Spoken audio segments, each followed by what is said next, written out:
example, we would remove the mineral fraction. We would then, in some cases, digest these proteins into shorter peptides that we can actually analyze. We clean them up, and then we acquire data through LCMS. And there are many steps here where we could potentially improve these methods, but today we are focusing on the very middle here of digestion. Now, we all probably know this, but I'm going to go through it anyhow. Different enzymes will cut the proteins in different places. So imagine that the blue scissors up here are one type of enzyme. They only cut at the blue amino acids, the dark blue ones, and we get these peptides. Then again, we take another enzyme, these dark green scissors here, they only cut at the dark green amino acids, and we get a different set of peptides. They will, of course, have different properties and fly differently through the mass spec. So we could imagine that at the end, if we use different proteases to cut up our proteins, we get a different set of peptides, thereby proteins. And this has indeed been shown a few years ago by Liam Manningham and colleagues, that we can indeed use other proteases to extract proteins from ancient bones, and we get different proteins. Now, in this study that I'm talking about now, we also looked a little bit at different proteases. And I'm not going to talk much about that now because 10 minutes is a very short time. But we compared alcohol standard trypsin to chymotrypsin and gluC, which Liam found to be the best ones in his study. And also compared some newer enzymes, the lyserginase and proalinase, that should in theory be really good. And yeah, compared them to each other. And what we saw was, again, also that indeed trypsin is good. But if we use alternative enzymes, we can get a lot more proteins, different proteins also. And even more interestingly, if we look here at coverage across a chain, in this case, the numbers on the x-axis are amino acid positions, the color is SAM intensity at each position. We have here on the bottom row trypsin and the alternative enzymes above. We can see that we actually increase coverage quite a bit if we use gluC or chymotrypsin instead of trypsin.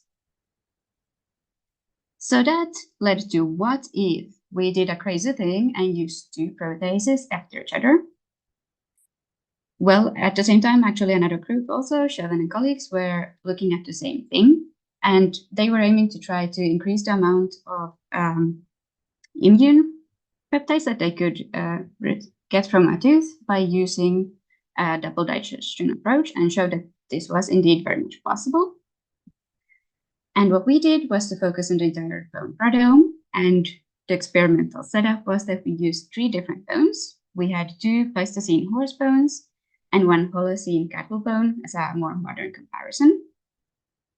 We used 3 different alternative proteases. We have chymotrypsin, gluC, or proalinase, followed by trypsin, and compared this to a trypsin-only baseline to make sure that we are actually comparing it correctly. And we did all of these extractions in triplicate to ensure that we can do statistics and make sure that what we see is actual patterns and not just between extract variability. So if we get into those results, what we saw was in terms of the number of proteins that we reconstruct, protease combination did indeed affect very much the number of proteins that we could find. In that gluC, followed by trypsin, and trypsin only are performing the best. Proalinase combined by trypsin does not perform very well. And that is a sentence that is going to reappear many times in this presentation. So maybe I'll just stop saying this sentence and you can just insert it at the end of every slide mentally. If we instead look at peptide number, also there the protease combination has a significant effect. But what's even more interesting here is that gluC combined with trypsin, which is the light green color here, is leading to more peptides than trypsin alone. So we might be able to get more data by using combination of gluC and trypsin. And if we look at the composition of the whole proteome, we have here a PCA of protein intensity. You can see in different colors the different enzyme combinations, and in different shapes the different samples. So we can see that PC1 is very well separating the different taxa/ages. So we have the Pleistocene horses on the left and the Holocene cattle on the right. Makes sense. But then PC2 is also very well separating the different enzyme combinations, with gluC and trypsin clustering on its own here up, and then we have the rest clustering closer to each other at the bottom of the graph, meaning that the entire proteome composition is quite well changed through different enzyme combinations. And if we look at how much the different protein groups overlap that we get through these different combinations, I'm going to walk you slowly through a 4-part Venn diagram here, so just stay with me. If we only use trypsin, we get 90 protein groups from this particular specimen.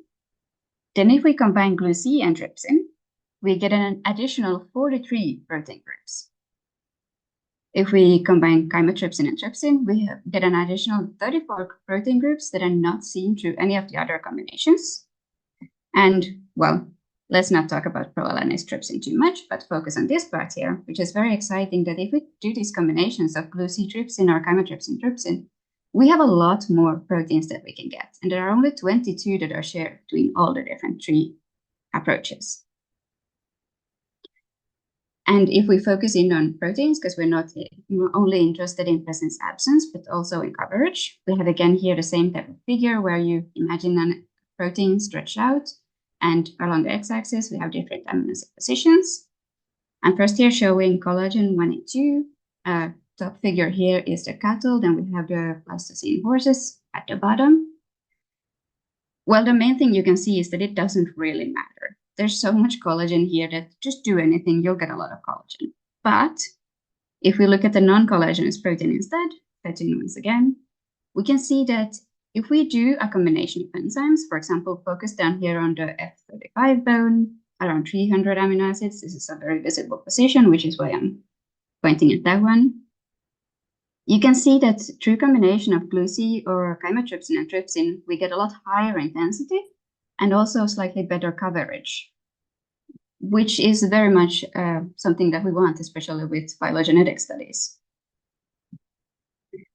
And you might be asking, but Zandra, are you not digesting the protein so much that the peptide length goes down and you're losing a lot of information? Well, we looked at peptide lengths, and indeed, the combination of glucine and trypsin seems to lead to slightly shorter peptides. But if you look at the y-axis, it is a difference of, say, between 22, 23, and 20 amino acids, so it's not a huge change. And also, if you look at chymotrypsin and trypsin, which is the yellow colored one, it is comparable to trypsin, or even, in fact, for the Holocene cattle bone, we get a slightly longer peptides through chymotrypsin trypsin, so it doesn't seem like we are over-digesting. So to conclude this, we can say that consecutive digestion can indeed lead to more proteins and better coverage of your proteins. Should you always do this? Absolutely not. It depends on what you are trying to do with your research. If you just want collagen, well, use trypsin. Trypsin is great. But there is the possibility to get more information from every single destructive sampling that we do by using different enzymes or combining enzymes. And this paper is already out. So if you want to know more, you can simply go read it. And with that, I would like to thank our funders and Frido and the rest of the Welke group, and thank you all for your attention.